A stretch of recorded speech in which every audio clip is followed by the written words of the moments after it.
You're listening to the Bloodshed Baddies.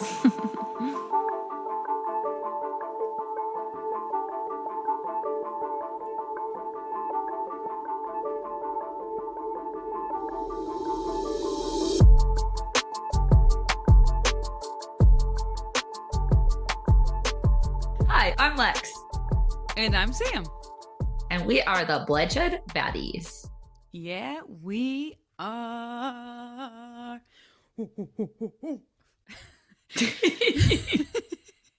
So Lex, as you know, we record a little bit ahead of time, baddies. So it was just the new year and that weird weekend before work starts where everyone is like, what day is it? What am I doing with my life? So I just want to know, what have you been up to? We haven't really talked about what we've been up to in our lives. What did you do for New Year's Eve? What have you been up to in that weird world of waiting for work to begin again? Well, I didn't have that luxury because I work all the time. So I only got New Year's Day off that week. Boo. Yeah. So I was working most of the week, but I did have a fun little pajama party with my friends at my house Love on New Year's Eve. And then on New Year's Day, we watched some football with Dustin's dad. that. Nice. Who played on New Year's Day? That's a great question. Lexi It wasn't was watching. Texas Tech and somebody else, and then somebody else and somebody else. It's college football playoffs. Oh, I'm not a huge college football person. Nice. So for me, we did our blanket fort. We know Lexi disapproves, baddies. We've talked about it. It was nice. It was fun. And then on New Year's Day, we went to a dog park and met up some friends there, which was fun. And then I met some friends for a brunch on Sunday. And then we've just been really busy, just getting our crazy life together. So I'm tired. I feel you. But I am excited to take this break and let Lexi do the case today. Okay, so actually got this case when I was home for Christmas in Michigan. Yay. Mom and I watched a documentary on Netflix called The Perfect Neighbor. I thought I wasn't recording, but I am. That sounds fun. Continue, please. Sorry. Okay. So we watched the documentary and Mom said, this would be great for the podcast. So I decided to do it for the podcast. Yay, I'm excited. Have you seen it? I have not, but I have heard not everything, but I've heard a little bit about it and I've heard it's amazing. I heard it's an amazing, crazy documentary to watch. Yes, I will give more of my opinions at the end. Okay, perfect. From the documentary as a whole, but I'm going to tell the story first. So this story is about Aijke Owens, who went by AJ, and she lived in Ocala, Florida. Oh, yeah, I know where that's at. She was 35 years old and a single mother of 4 children. At the time, Isaac was 11, Israel was 9, Africa was 6, and Titus was just 3 years old. Okay, real quick, pausing. Love all the names. I also love AJ as a girl name. That's cute. Isn't it cute? Yes, love. So AJ was known as a devoted, hands-on mother. She worked as a manager at McDonald's, but her life revolved around her kids. She was actually the team mom for their football and cheerleading teams, and she was always organizing, supporting, and showing up. Friends and neighbors described her as warm, protective, and deeply invested, not just in her own children, but in the community around her, especially other single mothers. Go single moms.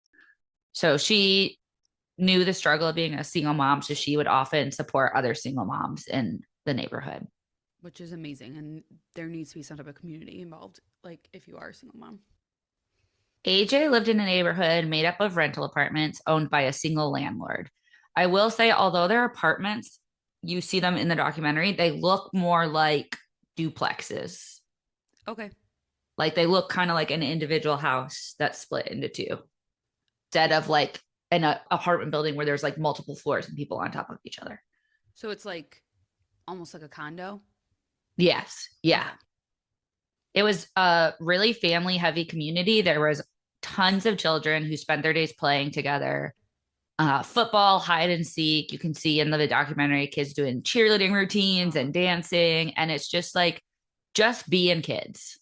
It reminds me a lot of like Ashley Lauren. We just had like a big group of kids that would kind of all play together when we were little.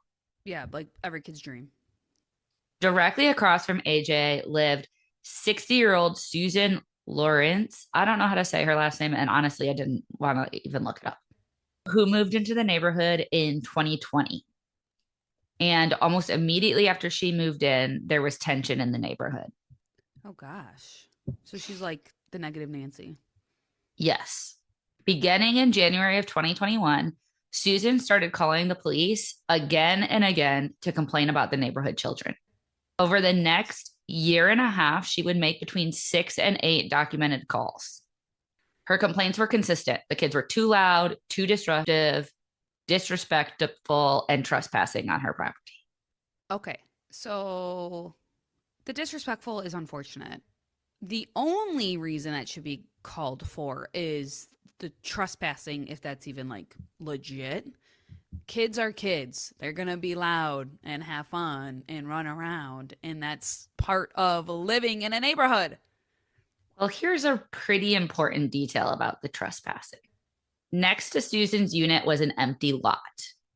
Okay. So, like where her backyard was an empty lot. And then their lot next door, an older man owned the neighborhood, that lot. And he told the kids, hey, you guys can come play football here. You guys can come play hide and seek here because it's a nice big patch of grass. And in fact, he would even sometimes come out and play football with them. That is so cute. Susan did not own either of those lots. In fact, her rental agreement, she only had the small enclosed patio off of her back door. So that's not even trespassing then, Susan. Despite this, Susan purchased no trespassing signs and placed them around the lots. I know this is not going to be a funny case if it's a documentary, but that is the most insane thing I've ever heard in my life. Witnesses and police reports later revealed that Susan routinely screamed racial slurs at the children who were mostly Black. She recorded them while they played, and she flipped them off, and she harassed them. Okay, so this older woman, first off, is giving racial slurs to these young kids. Not only is she doing that, she's flipping them off. And she's calling the police saying that they're the ones being disrespectful? Yeah. Besides explicit use of the N-word, she would call them slaves and told them that the empty lot was not the Underground Railroad. Susan is a terrible, terrible, terrible person. Not only is that totally terrible to say to any human in the world, treat people as human beings, please. They're children. Yes. And their first bout of racism is going to come from this old, grumpy white lady. Yes. These poor kids. So the kids keep playing on the lot because they want to play together. There's like in the documentary, it's all shot through body cam footage. It's only body cam footage. Oh, wow. And when the police come into the neighborhood, you can see there's probably like 10 kids that are all in this neighborhood playing together and like best friends. They're all around the same ages. And also that older gentleman said, come play on this lot. You know what I mean? They got permission. They're friends. They're like, get out of here, Susan. Like, we're going to continue doing what we're doing. You got here late. You get used to it. I don't blame the kids. So the documentary starts on February 25th, 2022. Susan had called the police claiming the children were walking their dog on her property despite the no trespassing signs. She told the kids to leave and began taking pictures of them. Which also, that's taking pictures of minors without consent. So like, Susan, you're doing illegal things. Susan said when she began to take pictures, AJ was outside and AJ had the 3-year-old. So oftentimes she was inside with the 3-year-old and her other 3 kids were outside playing, but she had happened to be outside that day. And Susan said she kind of yelled at her, hey, stop photographing the children, and that she threw the no trespassing sign at her. AJ allegedly threw it. Yes. To be clear, this sign was like smaller than a garage sale sign. And it's like one of those ones on stakes that you put in the ground. When police came and spoke to AJ, she explained there was an ongoing issue and that she typically was silent. She typically didn't get into it. She did admit that she had told Susan to stop and she was mad, and she pulled the trespassing sign out of the lawn, threw it, and was like, I could buy signs too. That doesn't mean this is your property. Which, I mean, one, AJ's right. Two, her mama bear instincts are like, I will claw your eyeballs out because you're taking pictures of my children and being giving racial slurs to my children. So she stated that the sign did not touch Susan and no one else witnessed it touching Susan. So no charges were filed against AJ at this time. Good. So that was February. We're going to fast forward to August, and Susan has called the police again, this time because the children were playing on the empty lot. At this point, you can tell the officers know who this lady is, and they're as annoyed with this as anybody else. And Mom and I were kind of talking, and like, she is taking time away from these police officers who could be doing more important things than worrying about kids playing on an empty lot. 1,000%. Officers came and told her, hey, there's nothing we can do. The guy that owns that lot gave them permission to be on that lot. You do not own that lot. It is not your property. And Susan was like, well, the kids are screaming and yelling, and I have the right to have peaceful property. And one officer just like bluntly responds at this point saying, I would rather have these children playing outside and screaming than stealing cars and robbing people. Yes, officer. Or inside playing video games all day. You know what I mean? Like, I love when I drive up and I see kids playing outside. Like, that's like, oh my God, yes. That's what Mom said. Mom was saying that like sometimes the kids in her neighborhood are really loud. She said, but like sometimes she'll pull up from work and they're screaming and yelling running around, and she'll like smile because she's like, oh, look, they're all having fun, playing outside, being kids. Yes, let the kids be kids. And I'm sorry, if you live in a closer community, like an apartment complex or like condo complex or whatever, it's going to be louder. You don't have as much space. That's part of it. Yes. That was in August. In December, Susan calls the police again. This time on the phone with police, she admits that she called the children the R word after she lost it on them. And then she claimed that one of the kids told her to shut up. Good, because I hate that word. I hate that word more. Like, it's a terrible word. So she's calling them that and racial slurs, and the little kid just says shut up. So good on that little kid. So the police go and they speak to the children and AJ. AJ said that Susan had claimed that one of her kids told Susan to shut up. So AJ sent most of her other kids inside, hey, get inside, and took her one child that Susan said shut up, and brought her to Susan's door to ask what happened. Because AJ said that while the kids are kids sometimes, and they often would call Susan Karen, the neighborhood kids. Well, she sounds like one. And they would say some stuff back to her. AJ had instructed her kids not to say anything back because she was still an adult and they couldn't disrespect her. So AJ said that she took the kid and was kind of like, went over to Susan's house, was like, hey, what's going on? I don't want my kid saying shut up to you. And that's when Susan called the police. Okay, which one that I feel like that was very big of AJ to do that and to teach her children, like, still always respect adults. And then yet she still gets the police called on her. AJ also shared with the police that Susan frequently accused the kids of setting off her car alarm by messing with her truck. So one day AJ had come out, they had told her this, AJ had come out and told all the kids to stay at her house on the opposite side of the street. And the alarm still went off like every 6 minutes. So they realized that Susan was inside triggering the alarm herself and then coming out to blame it on the kids. Susan, get a life, dude. Are you kidding me? I thought like there was like going to be some like, like car error that like, LOL, her alarm just kept going off. No, she's literally sitting inside doing it herself. Yes. I'm shooketh by this one. I'm getting really angry and I'm getting really like, what is going Ooh. on? Me and mom were heated. One officer was talking to AJ, the other officer was talking to the kids. And the children told the officers that Susan had called them the P word, the B word, and the R word. P, B, and R. Yep. A grown, how old is Susan again? 60. Who hurt you, Susan? Who hurt you? That makes you this mean and evil. Police again told Susan the children were allowed to be where they were. She did not own that property. They told the kids, we can't tell you to stop playing on the lot. We can't. Yeah. Make sure you don't go on her porch, because sometimes she says you're on her porch. I have nothing to prove that, but don't go on her porch. She does own that. And they said, if Susan yells at you again, instead of saying something back, go get an adult. Yes, that is exactly what everyone tells kids all the time. Yes. The police get a weird call on March 14th of 2023. Oh, boy. A man called the police and reported a woman in a truck who had driven into a private alley and was in this private alley. And he closed the gates at the time that the gates were supposed to be closed.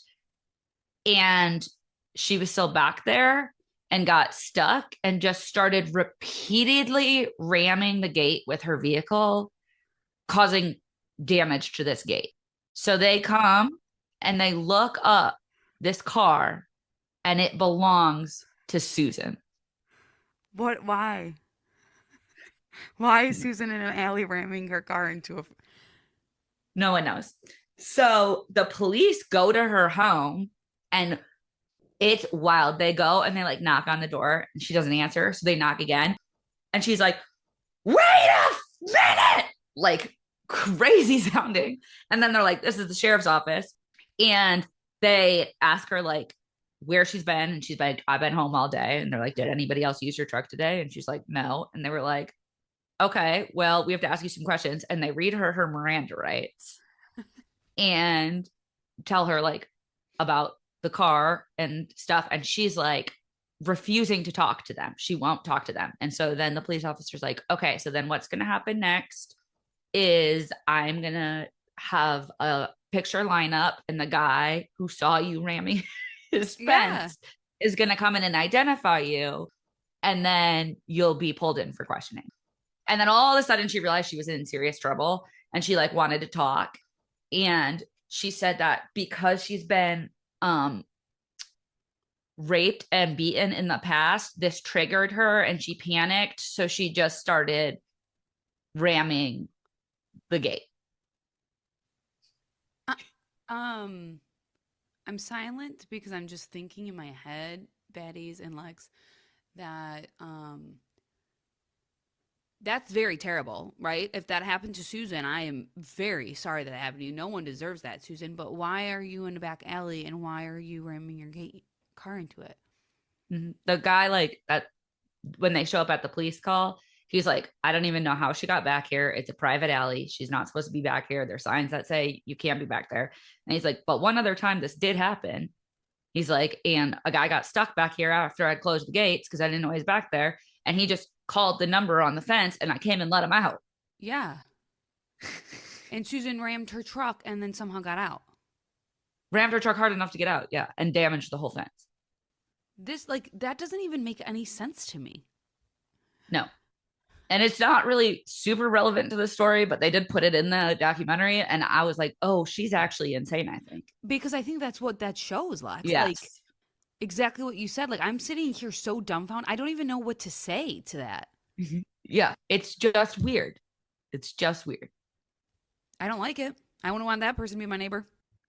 So then in April, Susan calls the police again. We're in April of 2023. She claims that AJ's son, Israel, who was about 7 years old at the time, tried to put a small dog in the bed of her truck. Like, why, Susan? When the police spoke to a neighbor who was outside, there's a adult man outside, and he's like, the police come up to him and are basically like, hey, Susan said the kid in the red shirt was trying to put a small dog in her truck. And he just starts laughing. And he's like, Israel has a dog, but it's bigger than Israel. And there's no way he could have picked him up and put him in the truck. Yeah. So they're just like, whatever. Nothing. That neighbor happens. is me. I literally would just be laughing too. Like, this is the most insane thing a cop has ever came and asked me. You can tell because a lot of the neighbors are outside oftentimes on these. You can tell the neighbors are done. The neighbors are sick of it. The neighbors are like, here she goes again, making She's up the stories. neighborhood Karen. Yeah. Yes. The kids are right. On May 22nd, 2003, Susan goes directly to the police station to file a report against the children. Again, being loud and trespassing. The officers, again, are done with this lady. So the officer is like, literally looks at her and is like, okay, so what do you want from this report? Do you want to see these children go to jail? And she says, yes, absolutely. These young children go to jail for being children. For playing football. For playing football on an empty lot. Like, I almost wish that, like, but like, I'm sure there's like laws and like she couldn't. But like, I almost wish the landlord or whatever could have kicked her butt out. You know what I mean? Like, this is like the most, I would never want to live by somebody like that ever in my life. What a miserable lady, a miserable neighbor, negative energy all around. Get away from me. No. Police told her, we'll document the complaint, but without evidence, we cannot do anything. Yeah, they're not going to freaking arrest a 7-year-old. And what I also think is like really interesting about the situation is she's often videotaping the kids and taking pictures of the kids, but none of those videos or pictures prove what she's trying to tell police over and over again. That's kind of creepy. Isn't it? Yeah, I don't like. But also, like, obviously nothing's happening because if you're taking pictures of the kids that much, you'd have proof that they're doing the stuff that you say they're doing. Also 1000% yes. So it just proves you're a weirdo liar. Now we're going to talk about June 2nd, 2023. That night, Israel was playing in the open lot with the neighborhood kids. When he went home for the night, he realized that he left his tablet behind. When he returned to look for it, he couldn't find it. And I saw 2 different reports. One said that he believed Susan took his tablet, and one said that Susan broke his tablet. More reports say that he believed Susan took it. To me, would be plausible. Like, hey, I left my iPad behind. It's possible one of his friends took it with them to bring tomorrow, but like they've constantly had problems with Susan. I would think like Susan probably took it. So while he returned to look for it, he was trying to see if Susan had it or whatever. And Susan came out, and apparently there was a pair of roller skates by her porch, and she grabbed them and threw them at Israel. Remember, Israel's like, I think 9 at this time. Yeah, like a new 9.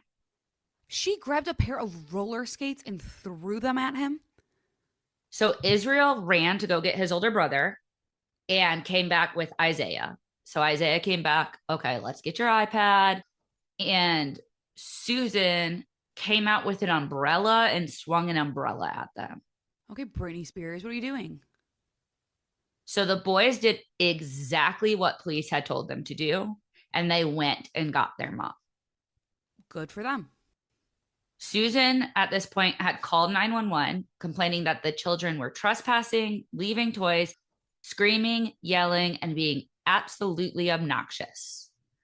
She admitted on the phone to throwing a roller skate and then claimed that Israel threatened to beat her up afterwards, that a 9-year-old threatened to beat her up, and that she was now fearing for her life.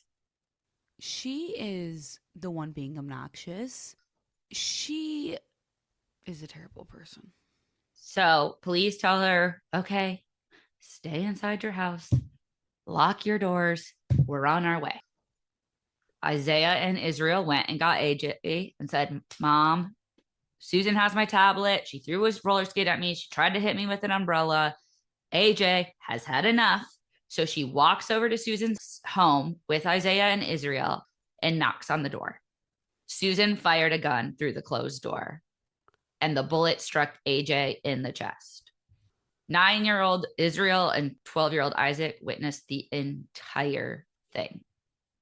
The little 9-year-old called 911 and ran to get help from the neighbors. I'm sick. Susan also called 911, stating that a woman was trying to break down her door and that she had shot her. She claimed that she believed AJ was going to kill her. At the beginning of the call, she sounds frantic, like almost crying when she's like, oh my God, a woman was trying to break in and I shot her through the door. And then when the police asked for more details, she abruptly shifts from this like crying, frantic voice to anger as she once again starts complaining about how the children were being loud and leaving their stuff everywhere. It's like creepy, the switch. Yeah, and that right there tells me, well, just keep going. I don't want to say anything that's not true. Aijke Owens died later that night in the hospital. Oh, I have chills everywhere. This is literally terrible, terrible, terrible, terrible, terrible, terrible, terrible, terrible. Susan was taken in for questioning, and during this questioning, she claimed that AJ was screaming, I'm going to kill you, while banging on the door. Police informed her that AJ had died, and Susan like kind of put her head in her hands, but she showed no like remorse at all. This is like sick. When they asked her her intent in firing the gun, she said she had feared for her life. She was released hours later. No. The neighborhood was outraged. AJ's family was outraged. Susan admitted to shooting AJ. AJ's children witnessed it, and yet Susan walked free, claiming self-defense under Florida's Stand Your Ground law. This seems very calculated. Oh, just you wait, Sammy Jo. You're a smart girl. Oh, God. So 3 days later, June 6th, 2023, Susan was brought in for further questioning. When asked about using the N-word, she said it might have slipped out. That doesn't just slip out, first off. So, like, go ahead. No. They ask her, they go over the details of that night again, and they start asking her specifics. And they ask, how long was AJ banging on your door? And she's like, it all was a blur, but it was probably around 2 to 5 minutes of her banging on the door. And you shoot her? So then investigators start to ask more about the timeline. So they're like, okay, so here's the timeline. You called the police to complain about the children. They said, we are on our way. We're sending officers right now. And then while you're waiting for officers, AJ comes, knocks on your door. You fear for your life. You shoot AJ. You call 911 saying you shot AJ. They were like, how much time between you ending that 911 call and starting the next 911 call to say you shot AJ? How much time elapsed between those two things? Yeah. And Susan tells them probably about 10 minutes. And they go through the phone calls with her because, every time you call 911 and every time you disconnect from 911, it's recorded. Yeah. From the time Susan hung up the first 911 call where they said officers are on their way, and the time that she called to say she shot AJ was 2 minutes. I'm in total disbelief. I think even 10 minutes would be terrible. 2 minutes? Literally, you hung up the phone, and at the very minimum, as you hung up the phone, she starts knocking. At the minimum. Yes. At the very minimum. Yes. And then this woman starts knocking on your door, quote unquote, saying she's going to kill you, which I don't believe.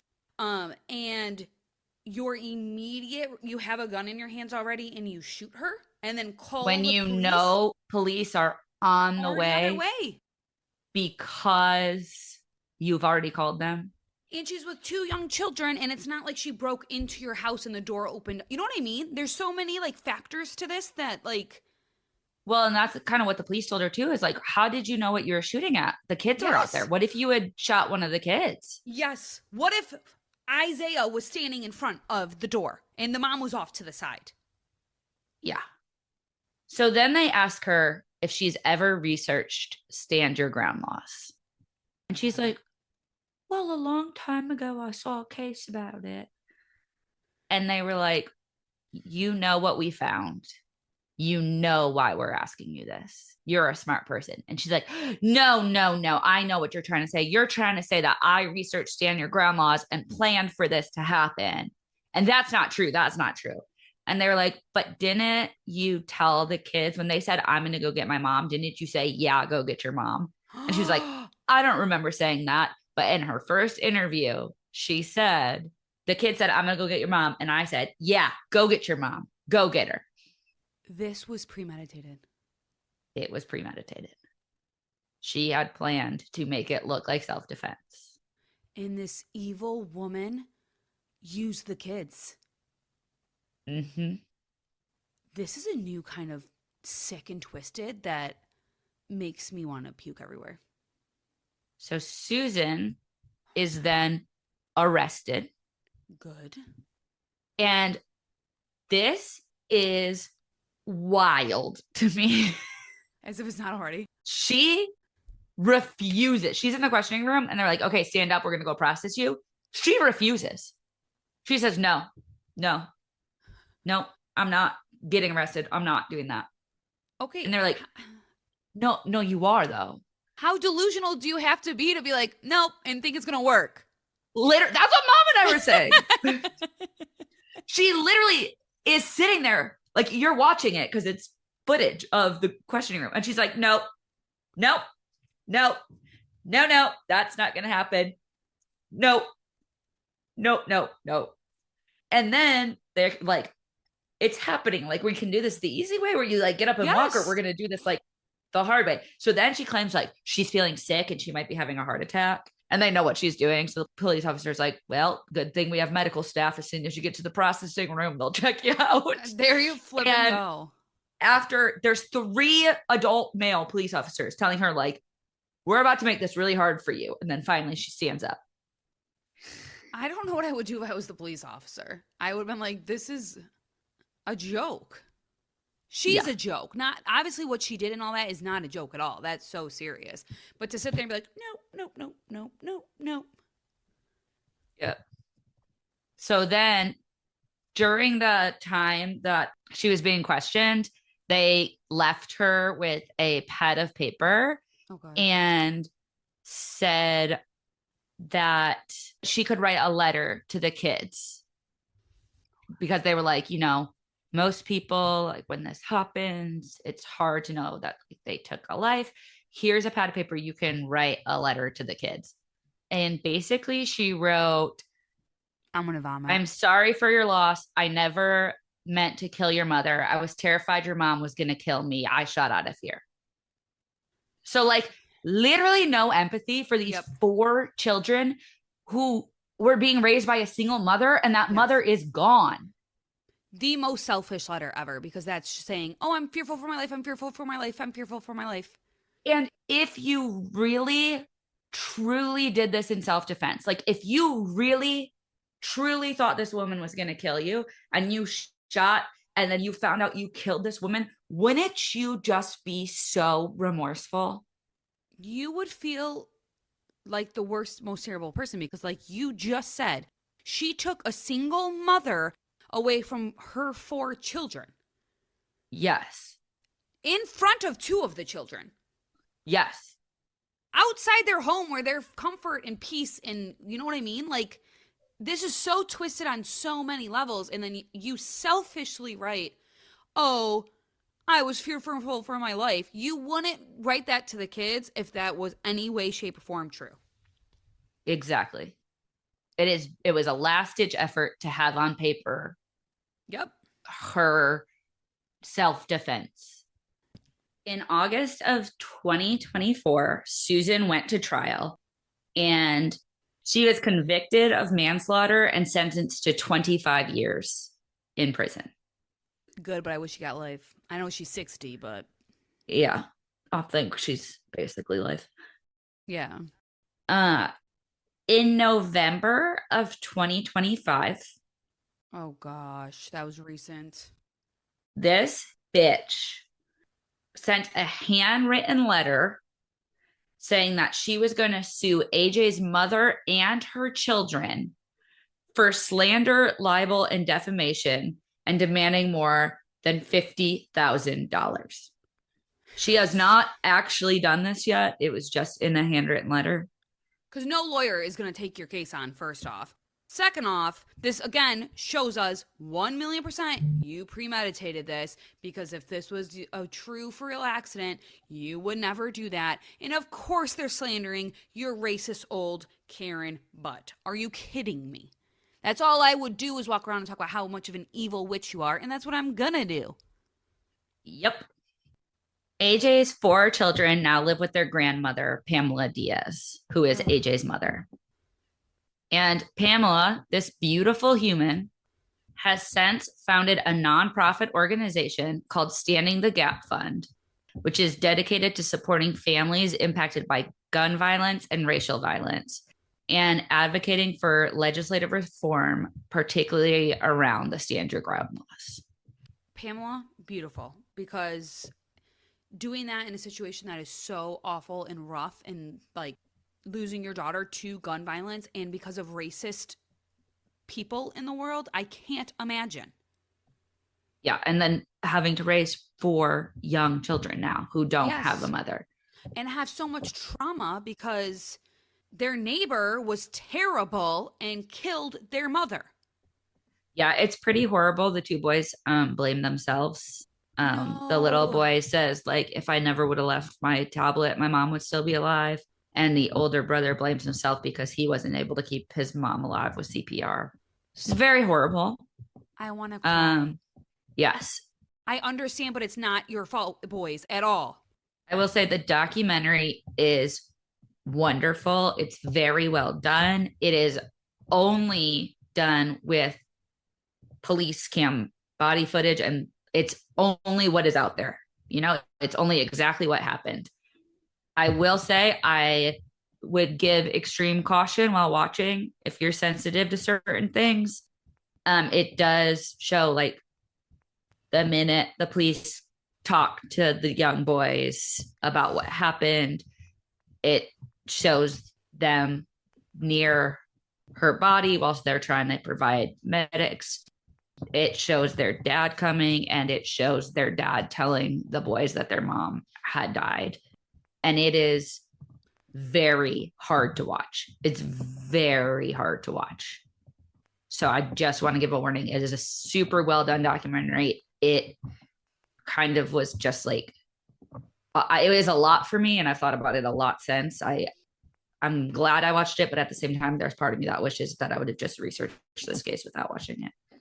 And I do think that there is some benefit to being so real and raw and showing those moments to show the real effect that people, their racist ways and their mean and cruel ways can have on people and their hatred. But yeah, that's something that I don't know, honestly, if I could watch. Yeah. So if you want to watch it, I just wanted to give that warning. It is great. It's very well done. There's more like interviews with the mom and what she's done since that. And it's a really great piece of work. But if you are sensitive to that kind of stuff, proceed with caution. This one I was not expecting to get so like angry and irritated and sick and sad about, to be honest. Like I didn't know what we were doing going into it. All I've heard was like the documentary is unbelievable. You should watch it. That's an awful story. Yeah. I didn't know what I was getting into when Mom and I watched it. We were just flipping through Netflix, and I was like, oh, I heard that was good. If you want to watch something true crime. And she was like, yeah. And then we were both like, shit at the end of it. Yeah. And like, that's so recent. And like, yes, very people recent. Are still so hateful. You know what I mean? Like 2026 baddies, let's like spread kindness and happiness, and like, we're all human, and love and accept everybody for who they are. That's like and let's let kids play football and cheer and dance. Yes, and have fun. In an empty lot. And be loud. Because it doesn't hurt you. Yes. Yeah. They're kids. They have one childhood. And you just took their childhood away from them, Susan. Literally stole it. Yep. Disgusted. and are still willing to say that you would sue her children after you took their mother away from them. You are willing to say, I'm going to sue their children. She's a nutbag. Hopefully she's in therapy in jail because she is a nutbag. And I hope she gets bullied there. And I hope people are mean to her. I don't know that therapy is going to help this woman at this point. No, very true. I'm all for therapy. I think therapy can help a lot of people. This seems like pure evil to me. I agree. If the fact that it was like Googled on our computer and like this was clearly premeditated, this is a different kind of evil. Yes. Which I think when it's your time, Susan, you'll find out like how terrible you are. Yep. Well, thank you so much for listening. Please follow us wherever you're listening to this podcast right now and maybe give us a nice little review or a mean one, I guess, but nice would be better. Also, you can follow us on Instagram, Facebook, TikTok, and YouTube. We are at Bloodshed Baddies everywhere.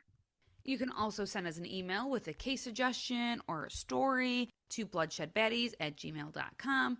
Don't forget our intro music is made by our awesome cousin Vinny, and he also has a new album out, so go check that out on all music platforms. Tell everybody you know, and tune in next week for a me episode. Make your New Year's resolution to tell 20 new people about Bloodshed Baddies. Yeah, that's a good one, Lex. I love that. Please. We love you all. Love you. Bye.